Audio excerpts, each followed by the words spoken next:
ছোলার ডালের পুরি বানাবার জন্য ছোলার ডালটা আমি সারা রাত ভিজিয়ে রেখে দিয়েছি। এরপর একটা মিক্সিং বাটিতে ছোলার ডালটা নিয়ে একটু নুন, একটা কাঁচা লঙ্কা আর একটুখানি হিং দিয়ে আমি ডালটাকে ভালো করে বেটে নিচ্ছি। ডালটাকে আমি মিক্সিতে খুব ভালো করে বেটে নিয়েছি। এরপর আমি একটু আটা দিয়ে করব, একটু আটা নিয়ে নিয়েছি।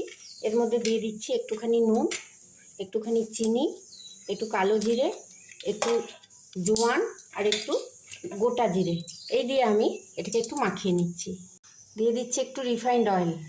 বেটে রাখা ছোলার ডালটা দিয়েই আমি মাখবো ময়দার আটাটা। আমি জল না দেওয়ারই চেষ্টা করছি। ডাল দিয়ে আটাটা মেখে নিয়ে একটু তেল দিয়ে আমি এবার রেস্টে রেখে দিচ্ছি।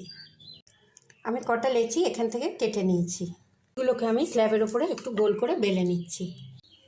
একটু তেল দিয়ে দিচ্ছি, দিয়ে খুব ভালো করে উল্টে পাল্টে নিচ্ছি আমি। একটা পুরি আমার ভাজা হয়ে গেল। পুর বানাবার ঝামেলা ছাড়াই তৈরি হয়ে গেল হোলি স্পেশাল তালপুরি।